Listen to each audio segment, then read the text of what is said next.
Guys, thanks for checking out the channel. My name is Brandon. This is Fins and Talons. We're going to be going over falconry. I'll get into that in other videos, but basically it's trapping a wild hawk or falcon. I'll be trapping a red-tailed hawk.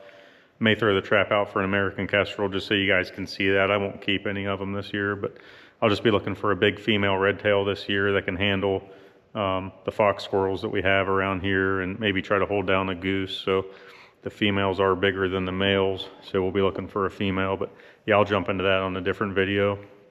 Also, be a bunch of fishing, mostly kayak fishing, some bank fishing. Every now and then we might jump on my buddy's boat and do some of that. But I do fish the National Trail, online catfishing tournament trail, sometimes the side of river tournaments, and then a regional tournament that's between Ohio, Indiana, and Kentucky. But this is this rig right here is a 2005 Ford Escape. No shortage of rust, but I only paid $1,500 for it, and you know it keeps the miles and wear and tear off my nice truck. So $1,500 and fixed a few things on it, so it works. And then the kayak, which is worth substantially more than my vehicle, is a Old Town Sportsman Autopilot 136, and it is powered by a 45-pound thrust trolling motor, which goes right here. I've got it in the vehicle, but it's a very stable kayak. We've got a 125 amp hour lithium ionic. That's all the power you need. I mean, that 125 amp hour lithium, it's just, I think I get 7 or 8 trips out of it usually, unless I'm in current or I'm going really far. But yeah, so then the Yak Attack black box, and then I've got the micro anchor power pole. It's an 8-foot pole, so as long as I'm in 7 feet or less, that's been real nice. If I want to pull up on the bank and anchor down and cast out, or if I'm in like the Cider River, it was real nice using the Cider River to anchor down and cast down in front of me. So yeah, I like this kayak. I've had it for, I don't know, a couple years now. It's very stable. It could be a little bit more leg room. I had to take these foot pedals out just so I have more room, and I took the little paddle back here, whatever it's called. I didn't want it, but it's been pretty good. Rudder, sorry, that's what I was thinking. Took the rudder and the foot pedals out, and then just kind of added like these rocket launchers just for rod holders, and put my front camera up here. So yeah, not a bad rig. Okay, so we got a carp that we're going to cut up. We have a national trail tournament. It's an online catfishing tournament that is stopping at Hoover tomorrow. So we're going to cut that up. I'll show you how I like to cut it up and bag it. And it's tons of easy bait. The shad aren't easy to get right now this time of year. So, and the carp are, they're shallow and they're feeding heavy now that they're off the spawn. So we'll get into cleaning this carp, and then we'll jump right into the tournament. All right, guys, here's the carp we got. We are going to go ahead and cut it up. I like to use this saw because the scales on these things are pretty thick skin, so saw makes pretty quick work of it.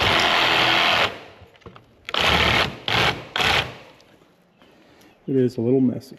No, I don't use the head. It's a pretty big bait. I miss more than anything. And in tournaments, you need to hook up with fish. So we'll just put that in the bucket for the composter. So then what we do is we're just going to cut steaks out of this. And this carp is probably big enough. Just cut the fins off. I don't need them.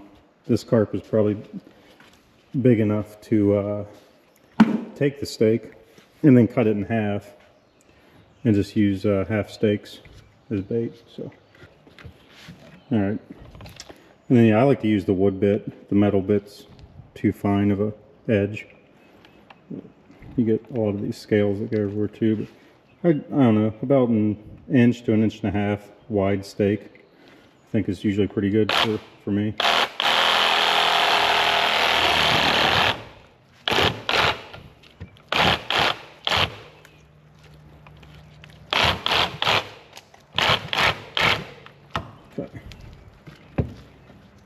It's a problem, the scales go everywhere, but I don't skin them. I like to have the scales on my bait. I think it helps them last longer.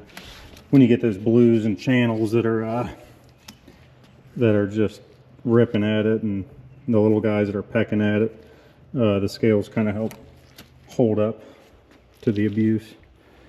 So what I'll do here is, there's a whole steak with the gut pocket. I'm just going to, I want to get the guts out. It just kind of hinders things. They get ripped out anyway.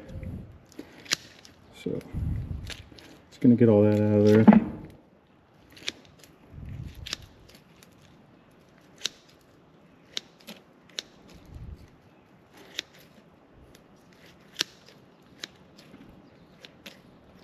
Okay.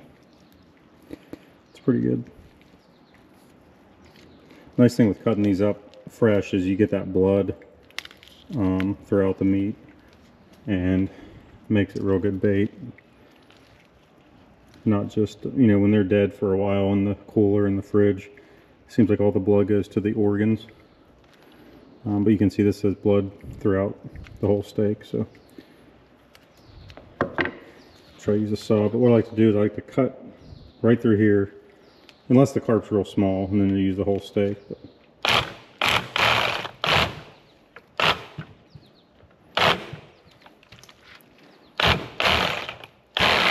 the bone is thick. Okay.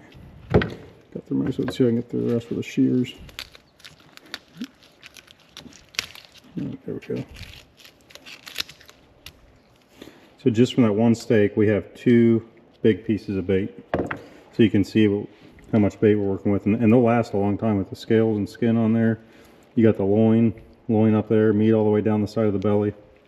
So I will take my, I think I got 10-aught circles, and I'll hook that up in the front, and then I'll run my stinger hook back behind here, and that stinger hook will just dangle, and they come up. They'll, a lot of times, unless it's a big fish, they'll just inhale the whole thing, but that stinger catches a lot of fish on the back of these steaks.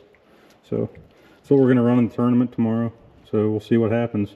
Got some shad for them too, but I think this carp might get it done, and it looks good and fresh, and it's only going to be hours old when we use it for the tournament. So we'll get this bagged up and put in the fridge. All right, guys, we're here on Hoover Reservoir. Online catfishing tournament's national tournament trail is here today, and there's going to be a little bit of wind out of the north, switching to the northwest. So I'm going to work on dragging into the wind. 3 baits out. I'll probably run 1 planer board just to kick a line out. My luck, it'll probably still get tangled together with my other lines. It's been my story this year. So we're going to use the carp that we cut up yesterday. I got a little bit of shad. I might look for some shad. I've got about 25 minutes before the tournament starts, and we can throw a cast net for bait before the tournament. We just can't put any kind of lines in. So let's see what happens. Looking for blues. Every now and then a flathead will hit a dragging rig. It's not very often, but, and then channels. I mean, there are some big channels in here, but the blues and flatheads are substantially bigger, so most likely if you're going to place, you're not going to have a channel on your board. So let's see what happens, and hopefully this wind isn't hindering us too much, but I have a couple spots where we can get out of the wind with a north or a northwest, so we may have to go to that after this morning bite, but we'll see. Also forgot to mention, while I was in the parking lot getting ready to launch, I found a $1 bill, so hopefully that's good luck, and old George can bring us some luck. Here's the identifier. Fleegle Electric, says buck on it, so that's our identifier for the national trail that we got going today, and then also the H49V. That's for the regional, Ohio, Indiana, Kentucky. So we have to put the fish on the measuring board here, take a picture, send it through an app, have our location turned on. The judge can check our fish, make sure it's all lined up, and you know, he's bumped up there on the left and everything's good, the tail's flat, and make sure that we're within our boundaries of the waterway we're fishing on that day. So here we go, 7 o'clock, line's in. First one going out is a chunk of carp on a dragging rig. And this is the one we're going to put the... This is the one that we're going to put the planer board on. Kick this one out a little bit deeper. And then I can use my inside lines just on both sides of the kayak and not worry about, tangling up too much. Still happens sometimes. Right, let's send this guy out here. Gonna set the speed to 0.6. It's usually my go-to unless it's cold water. 0.6, north heading. We're going into the wind right now, which is what you want to do when you're trolling or dragging boards, but at some point I have to turn back south during the tournament, and it's going to be too fast, so it's just going to be wasted time. I just have to hammer down and come back down wherever I'm going to go. And I may just spot lock and suspend later, but the wind should be coming pretty good by then, so I don't know, we'll see. We'll see what happens when it happens. Okay. There's the first rig out. The other two are going to be shad. They're not big shad, but they're probably only good for one strike, being smaller like that, but kind of want to give them an option here.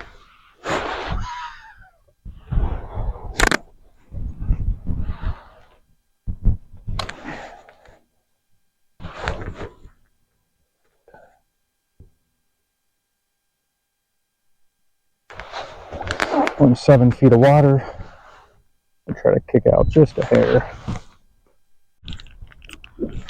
There we go, guys. Got one on with the planer board. There we go. Man, it is windy out here now.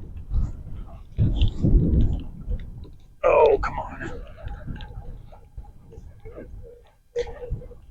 Doesn't feel like a giant, but every fish counts in these tournaments. Might be a channel cat. I don't like the net, but I've been bringing it with me on these tournaments just to make sure I get them in, especially on these smaller fish.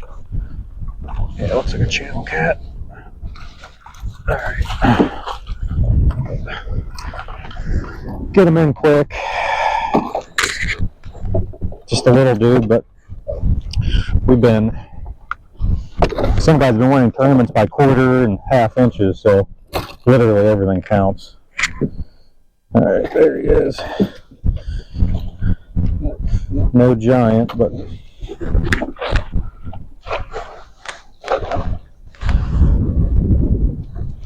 we'll take him with how the morning's been going. Actually, how my whole season's been going. I will definitely take a channel cat right now. Alright, hit the carp.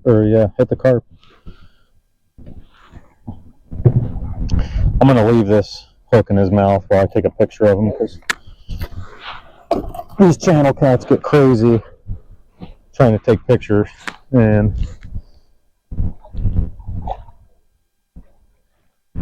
I do not want to lose him. So if he goes flying off the board, I can try to get him back in, and oh, just like that. What I was talking about. Alright, I'm not going to put him back on the board, but if you guys want to take my word for it, he's 22 inches. So I don't usually put him on the scale unless, not that I'd even want to weigh this one anyway, but I don't usually put any fish on the scale unless they're pretty big.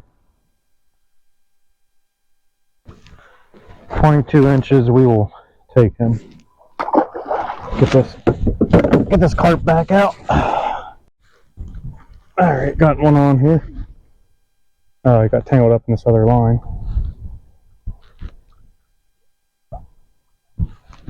He's no bruiser, but he might help me here.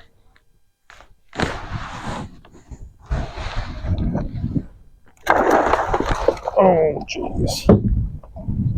Alright. Oh. Tangled up in this other line.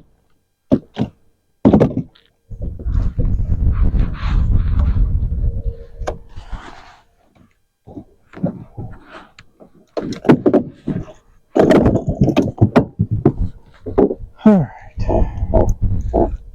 Well, he's got a lot to say.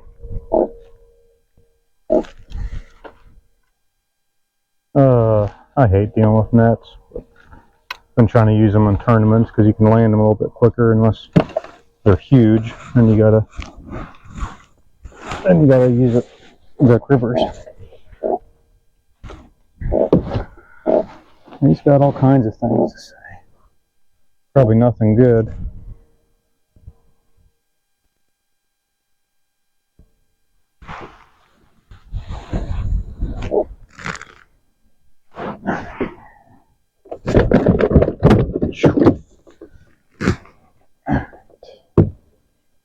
He's not real happy with me.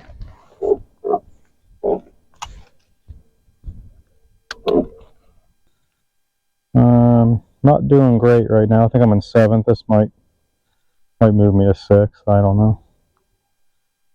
We will see.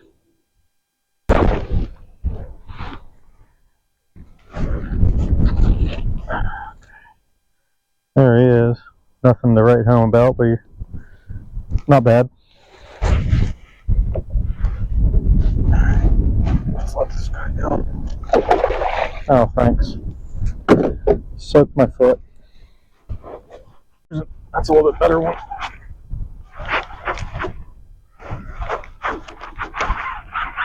Oh yeah. We're running out of time here. There's like 12 minutes left in the tournament. This doesn't seem bad. Bad fish here.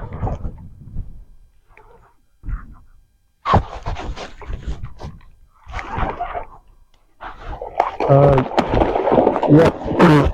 Oh my gosh. You guys may have got soaked there. Yeah, he's not bad. Might have to use the grippers on this one.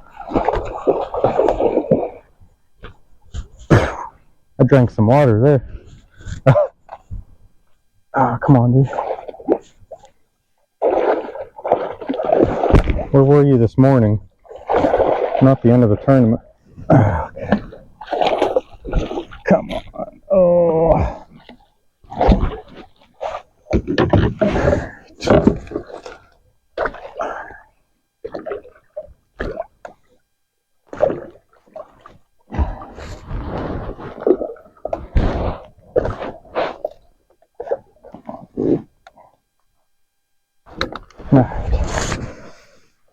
Oh, a chunky one.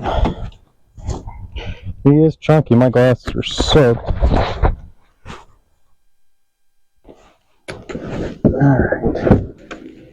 Alright guys, I'll show you this one here. Not bad. I wish I would have started with this fish, but happy to have him. He soaked me. I still need to clean my glasses off. But I don't know, he's 31 and some inches, maybe close to 32 inches, and I don't know, 18 pounds maybe. He's heavy, but we'll let him go. Alright. Oh, come on. Give me a second here, bud. There he goes. One more splash on the way out, of course. Alright guys, that'll be the end of the video. I appreciate you watching. Had a nice fish on, actually got it in, everything, and thought I hit the record button, but it was actually recording and I turned it off. So, new YouTuber doing new YouTuber things. And I'm sure this wind noise probably isn't good, but it's a windy day today, so not a whole lot I can do. Justin Johnson just hit a 41-inch blue cat at the last minute. I don't know, like 15 minutes left to go or something like that, 20. And that put him in first place and big fish. So it's probably good for about a $3,000 paycheck in this tournament. There's 18 of us. I was able to get up to 7. So not great for me, especially for my home lake. But these blue cats here at Hoover are hard to pattern. And you can be on them one day, and then the next day they're just completely gone. So you have to move around and change things. And I started out way up at the North Pole, and then I did a 40-minute ride all the way back down to the middle pool. And you know, when you spend time moving like that, it hurts. You want to keep lines in the water as long as you can. But appreciate you watching. We'll see you on the next one.